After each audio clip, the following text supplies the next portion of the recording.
Rozbieha sa nám dievčenská disciplína a to je nezaspať pri filme, ktorý pozerá s priateľom. Túto disciplínu mám naozaj rád, pretože v nej vedia športovkyne naozaj zaujať svojimi výkonmi. Ako prvá nastupuje Michaela, ktorá bude pozerať rozšírenú verziu Pána prsteňov.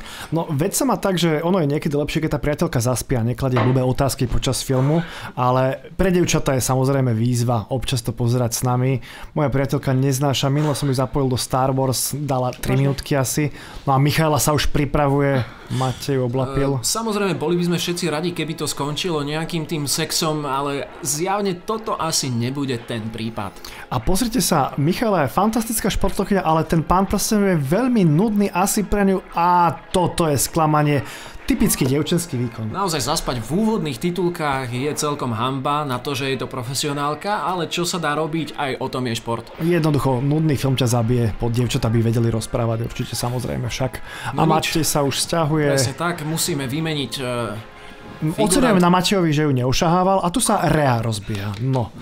Poďme sa pozrieť na to, akú techniku zvolí, pretože pri tejto športovkyni sme zvyknutí na veľmi neštandardné techniky. Ona je veľmi premotivovaná, pozrite sa, aká je naozaj taká rozdýchaná. Tak, film je oficiálne spustený.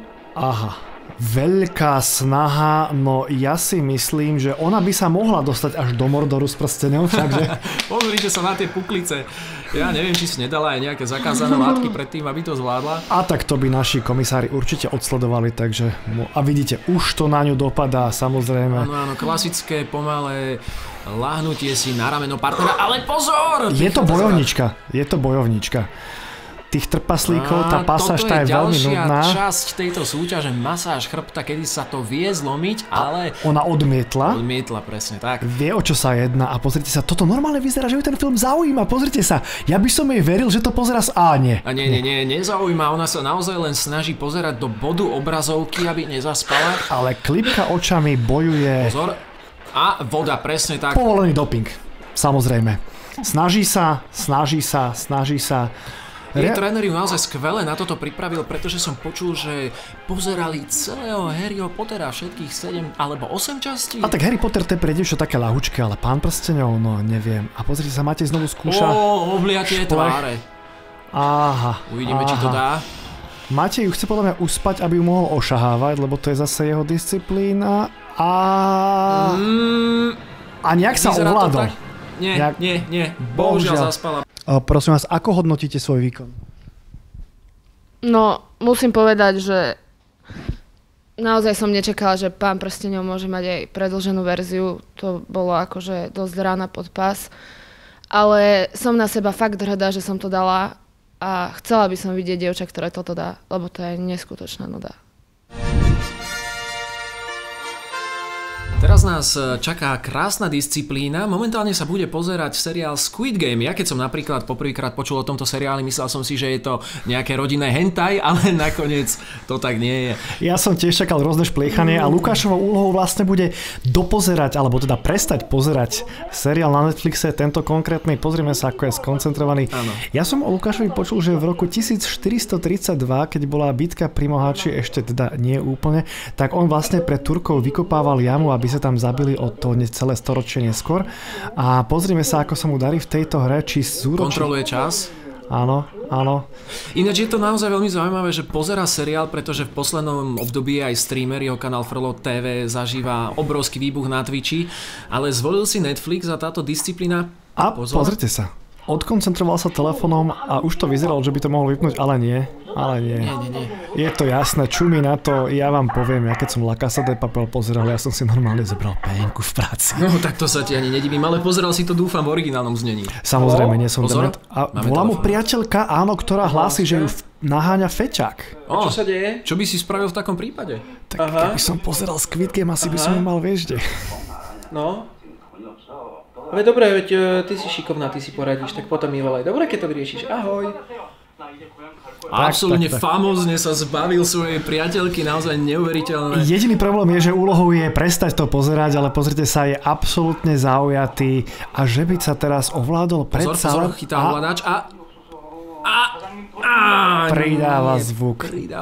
To bola premárnená šanca, všetci sme sa tešili, čomu fandíme, že už sa znormalizuje. Ráno má písomku z matiky a pozor, veľká pomoc od mamky. Poď už spať, veď ráno skoro vstáva. Nie, počkaj, prosím, to chcem pozerať. Ale Lukáško, musíš sa vyspať, zajtra skoro vstávaš. Ja sa vyspím.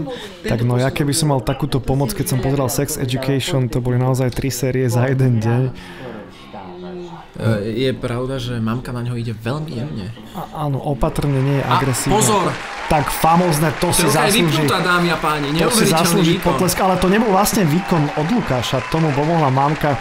Ale poviem vám, akože neviem, či toto by sme uznali, tam by sa mala sledovať vlastná bola. Je to diskutabilné. Ale vidíme odchod, famózne, krásne Lukáš, krásne.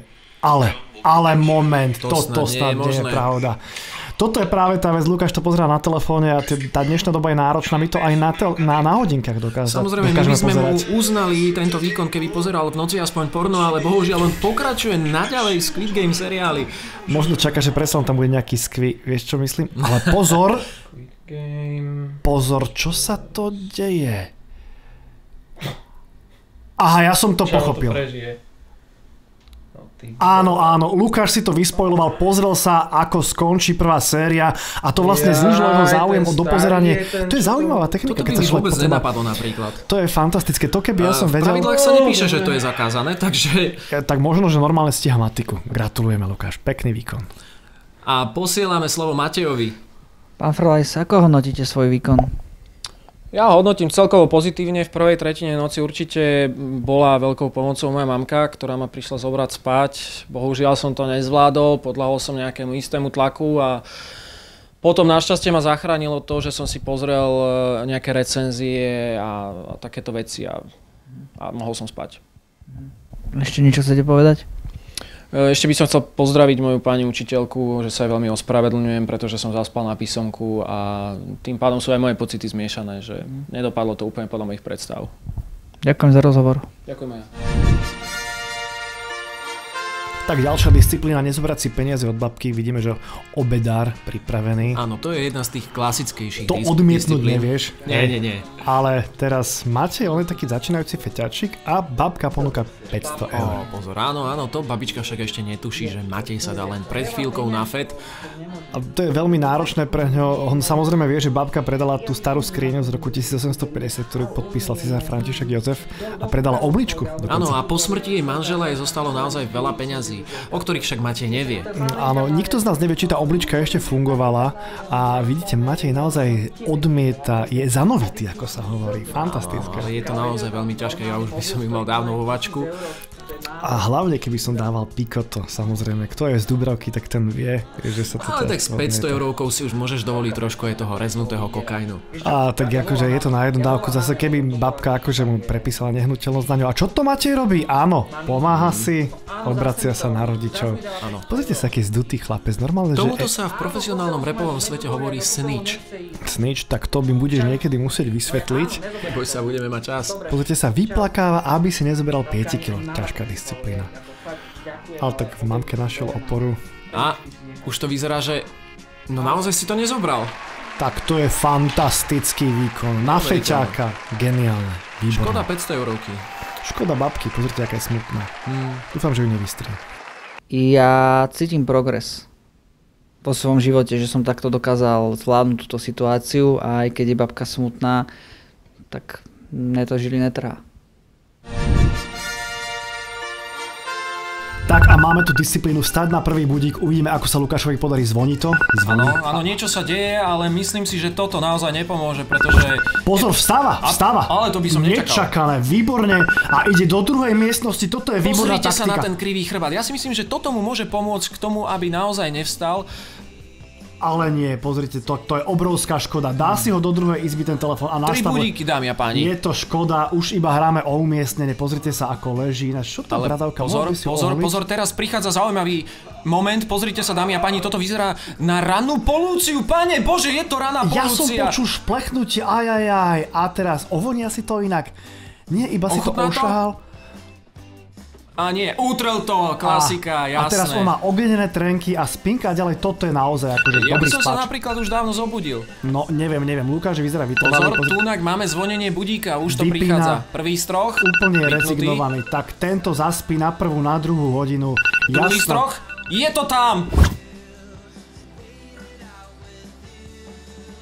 Haló Lukáš, dobré ráno. Ale čo sa to tu deje? Prichádza otec. Áno, Lukáš, obrovská pomoc. Pozrite sa, škaredý človek sa snaží niečo. Ja som zvedavý, čo príde. Protest, samozrejme. Protest, áno. Nechce sa mu, poznáme to všetci. Kto by počúval takéhoto otravného fotra? Toto by som nečakal. Tak šport prináša aj takéto situácie, smrť v rodine.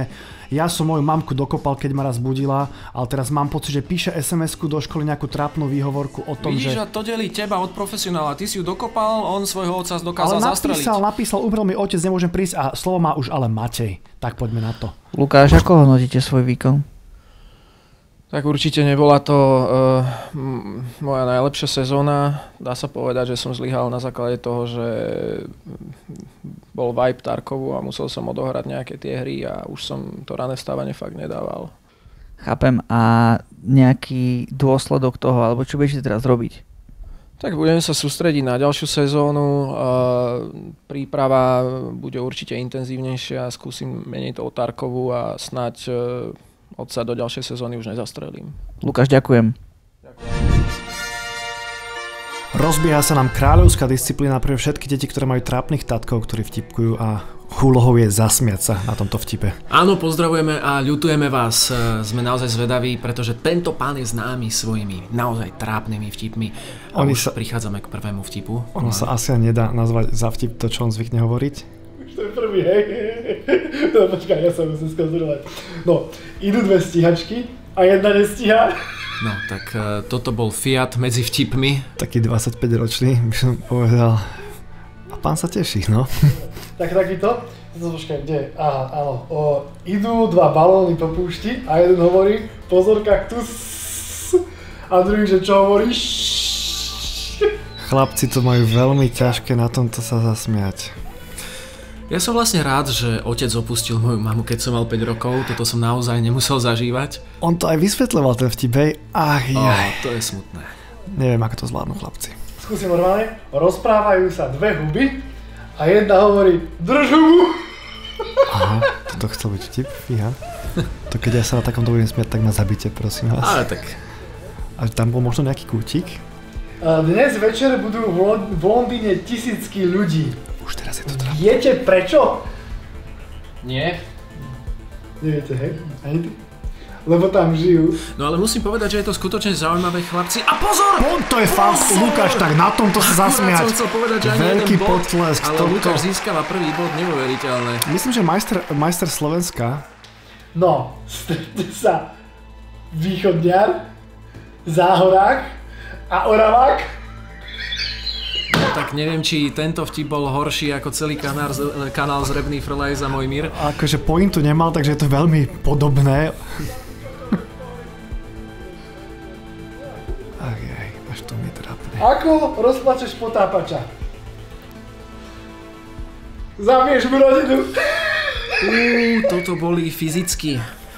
Áno, ale vieš si predstaviť tých tatkov, čo sa mu na tom rehacujú, vieš, tí 50-tnici. No poďme na posledný. Aký je rozdiel medzi bocianom a obzvlášťom?